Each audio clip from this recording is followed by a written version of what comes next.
Welcome friends to this course on understanding absurdist drama. We are in week 3 and this is going to be lecture number 2. We'll continue our discussion on Samuel Beckett's play Endgame. You would remember that we ended our last class with our discussion on death. What is death if not the end of life? What is death if not the end of suffering?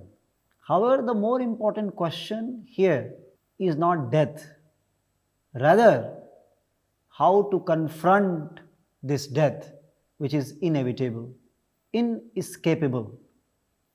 In the play, Ham and his servant Clove have a very interesting conversation on the idea of death. Ham says, "If you leave me, how shall I know?" Clove says, "Well, you simply whistle me, and if I don't come running, it means I have left you." Ham says, "You won't come and kiss me goodbye?" Clove says, "Oh, I should not think so." Ham says, "But you might be merely dead in your kitchen." Clove says, "The result would be the same." Ham says, "Yes, but how would I know if you were merely dead in your kitchen?" Clove says, "Well, sooner or later, I would start to stink." Ham says, "You stink already.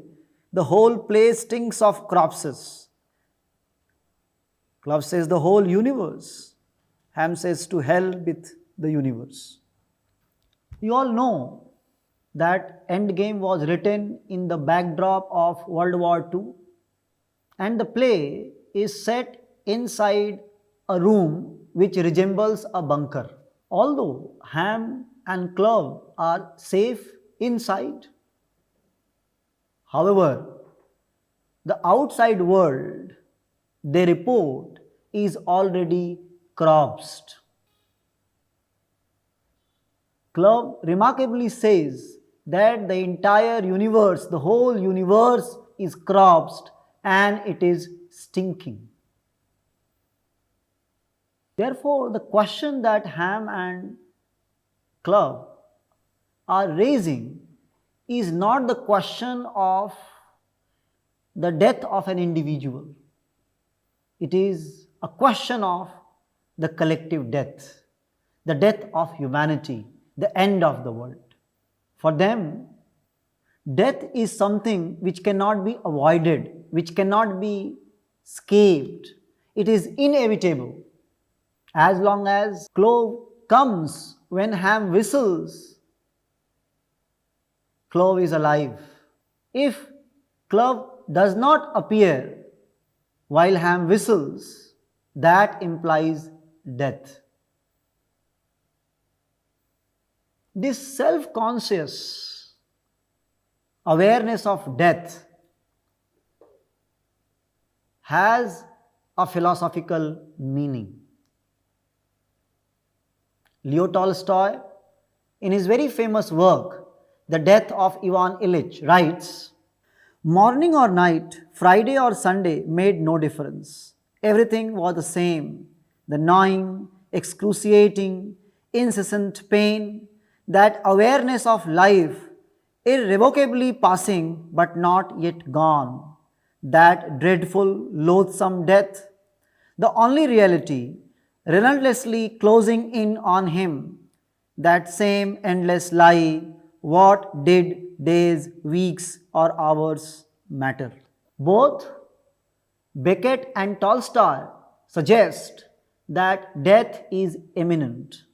It is always approaching. Life is of course marked by incessant pain, but death is also equally loathsome and dreadful. Therefore, one has to cultivate an attitude, approps how to face death. Because unless we confront death eye to eye, face to face, we will not be able to overcome its fear.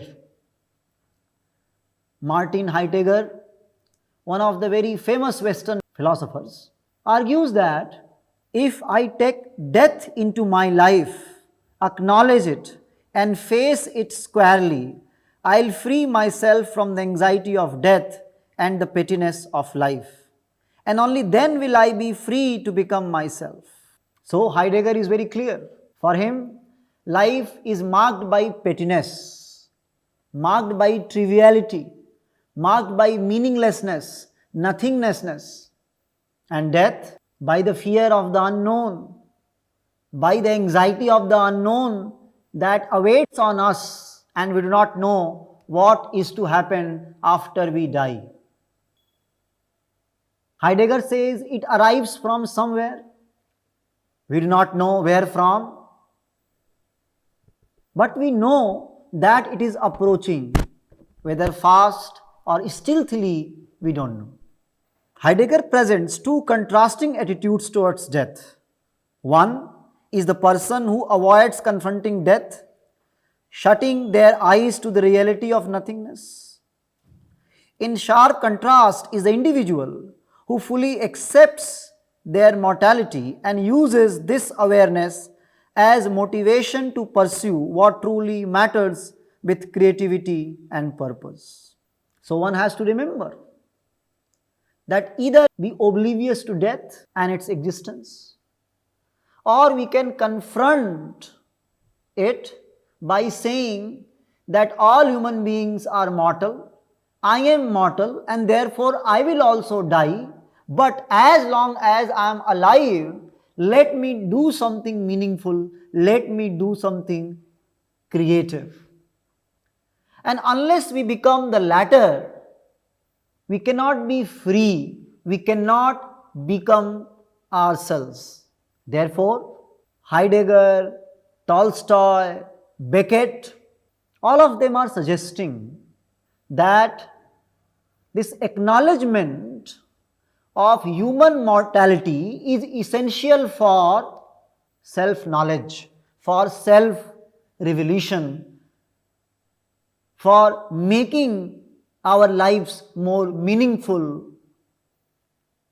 Of course, related to this realization of death is the realization of despair that is all pervasive in human life.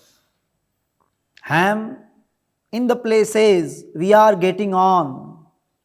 You weep and weep for nothing, so as not to laugh, and little by little you begin to grieve.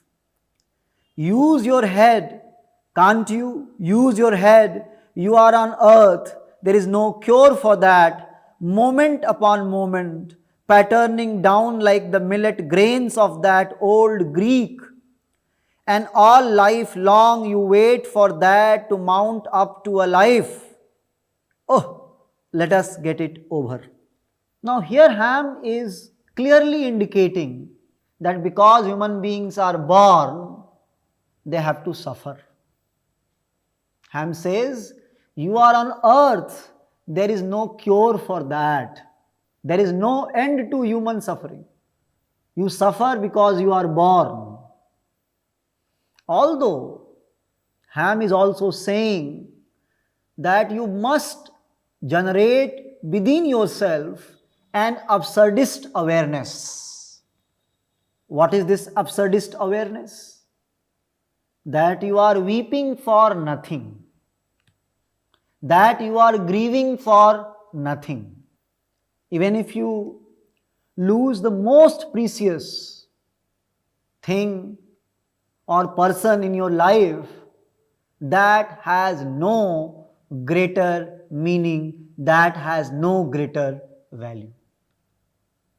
And when you are able to develop this absurdist consciousness, that you are attached towards nothing, that you are crying for nothing, you will be able to enjoy your life like Sisyphus, about whom we discussed in the first week. Ham also refers to an old Greek. That old Greek, whose name he does not remember, is a philosopher, Zeno. Ham also uses grain metaphor of Jenu. Jenu's grain metaphor uses the sound of falling grains to explore the paradoxes of perception and divisibility. Jenu argues that if a single grain makes no sound, it seems paradoxical that a bushel of grains together does. And this questions the idea of how individual parts contribute to a whole and questions at what point we perceive something as significant. Through this, Jenu questions how divisible reality is and whether parts hold meaning only within a unified whole. Jenu's philosophical question is whether reality is one whole or it can be divided into parts. Similarly, whether human life is one whole or it can be divided into moments. In other words, we are happy in our lives as a whole, or we can be happy only in moments. Ham rightly says, moment upon moment, patterning down, like the millet grains of Jenu. Ham is trying to question Jenu's idea that life is indivisible, that reality is indivisible. His philosophy is suggesting that life consists of innumerable moments and the possibility of happiness lies only in those innumerable moments. If you ask anyone who is old whether you had a happy life or not, most of the times their answer would be no. Why? Because they are trying to summarize their happiness, summarize their life. They are trying to imagine life as a whole. But if you ask them, did you have some moments of happiness in your life? They would say, yes, many. Several. So what you have to understand here, Beckett, if you remember his very famous play, Waiting for Godot, says, never neglect little moments of life. Beckett has indicated there that if happiness has to be found anywhere, it can be found only in the moments. If you try to find happiness tomorrow, you will never be happy. If you try to find happiness yesterday, you will never be happy. If you try to find happiness today, you will never be happy. You can be happy only if you look for happiness in the moment that you are living. Another very important question which emerges when we read the play is whether there is any antidote to suffering or not.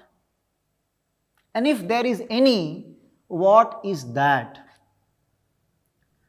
One possibility which we usually imagine is love.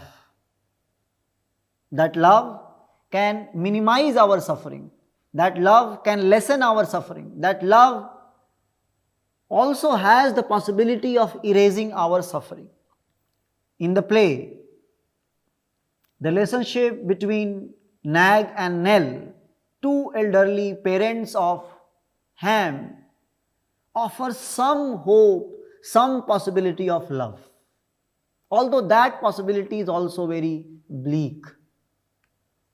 Nag and Nell, who are old, who are weak, who are decayed and dying, who live in the dustbins, they have some moments of warmth, they have some moments of intimacy. One such moment of warmth and love, let us read here. Nell says, "What is it, my pet?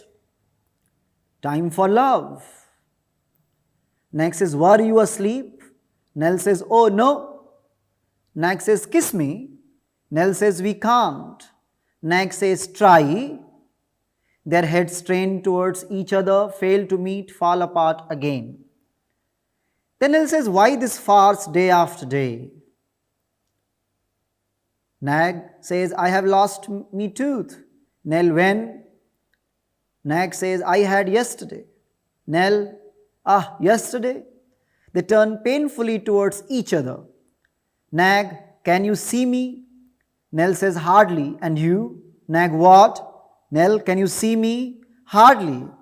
Nell, so much the better, so much the better. Nag says, don't say that, our sight has failed. Nell says, yes.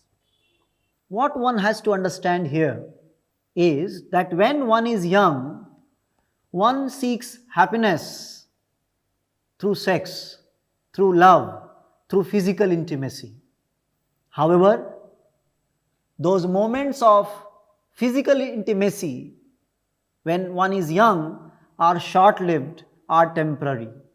Soon one grows old, and love which one could experience because of youthful physical intimacy is lost. However, desire for love is innate in man. Writing about it, Schopenhauer says, this longing and this pain of love cannot obtain the needs of an ephemeral individual, but they are the spirit of the species, which sees here to be won out means for the attainment of its ends, and therefore the species alone has infinite life, and is thus desires infinite satisfaction and infinite pain, imprisoned in the narrow breast of a mortal. For Schopenhauer, sexual passion is both destructive and agonizing. In the play, Nag and Nell are so old that they cannot indulge into sexual passion. Yet, their desire for physical intimacy persists, and that has been symbolized through their desire for kiss. They try to kiss each other, but they cannot because they are far off in two different dustbins. Beckett is indicating that Nag and Nell, they have replaced love with habit. And Nell rightly says, why this farce day after day, day after day, day after day?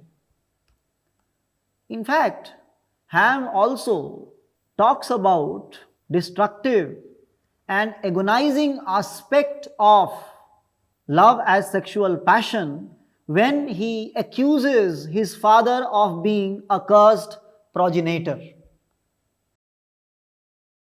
You would be wondering what kind of play Endgame is.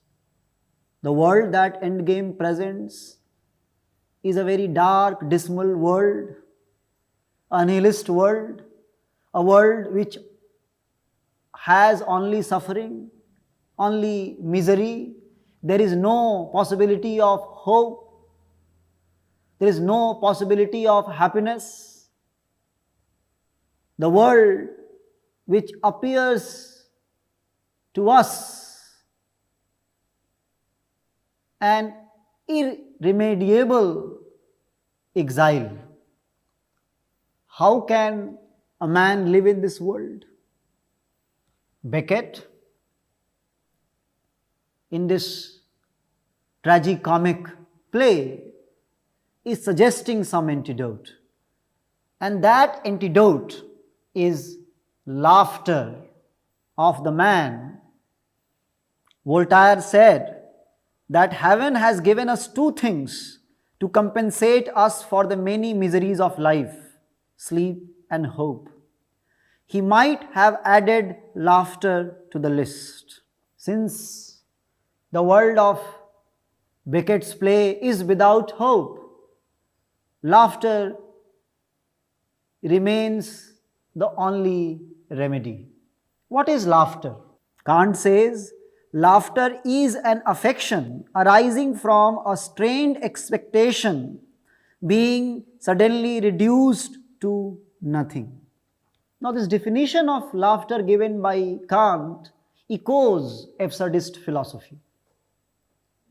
Human beings have a lot of hope with this world. This world appears to them a world of possibilities, a world of happiness, a world of pleasure.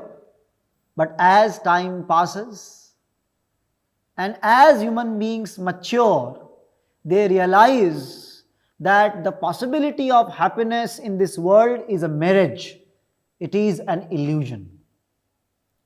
And when this realization dawns upon man, the world suddenly appears to be nothing. It appears to be meaningless. And this is the moment Kant is saying when man has to laugh. Laugh like Sisyphus. Man has to laugh at the absurdity of this world, on the indifference of this world, on the meaninglessness and purposelessness of this world. If man is born, if man suffers, and if man dies, and that is all, what can a man do if not laugh? Don't you think so? In such a case, laughter is the only cure, laughter is the only remedy. Don't you think so? That man has to understand that his personal desires are too many, and the world is so indifferent to our personal desires that there seems to be no hope of happiness in human life. Schopenhauer says that this realization is a paradoxical realization.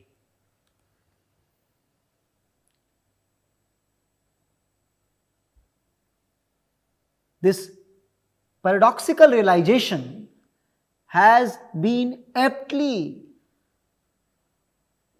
communicated by Nell, who says, nothing is funnier than unhappiness. Nag asks her, do you hear him? A heart in his head? Nell 1, must not laugh at those things, Nag. Nag says, why must you always laugh at them? Nag says, not so loud. Nell, nothing is funnier than unhappiness, I grant you that. Nell says, yes, yes, it is the most comical thing in the world, and we laugh with a will in the beginning. But it is always the same thing. Yes, it is like the funny story we have heard too often. We still find it funny, but we don't laugh anymore. Nell's statement is prophetic. It is philosophical. It asks us to laugh even when life is not laughable. It asks us to laugh even in the midst of suffering, because only with laughter we can confront the absurdity of life, the meaninglessness of life, the purposelessness of life. So let us discuss what we understand when we read the play Endgame. You know, Endgame is a moment in the game of chess when most of the pieces are already lost and two kings are left alone, making their moves, struggling helplessly without any support. The game is to end, but it does not end. Similar to this game of chess, end game is suggesting that the end is in the beginning and yet you go on. Your moment of death is certain, it is predestined, it is already fixed, and you are aware of that, you are conscious of that. Like the two players at the end game in a game of chess, who are aware that the game may end at any point of time, yet they make their moves. Human beings do the same. Although they are aware that they are mortals and they would die, they go on living. They go on doing things which are philosophically futile, which are philosophically hopeless. Even in the midst of hopelessness, they continue to hope. So, Endgame is a play about the hope in the midst of hopelessness. It's a play which exemplifies the idea of decay and death. Like Buddha could understand the true meaning of life when he encountered the sick man, the old man, and the dead man, we also encounter the old, the sick, and the dead man in the play. You would remember, if you have read the play, that Ham is constantly asking for a painkiller, that he is sick. We also see that both Nag and Nell are old and decayed. And of course, in the midst of the play, Nell dies and no one mourns her death. No one weeps for her. So this encounter of the reader with the picture of the sick and the old and the dead produces some little moment of enlightenment, and this forces the reader to understand a very important philosophical fact, that human beings' search for meaning in life is futile, it is absurd and senseless.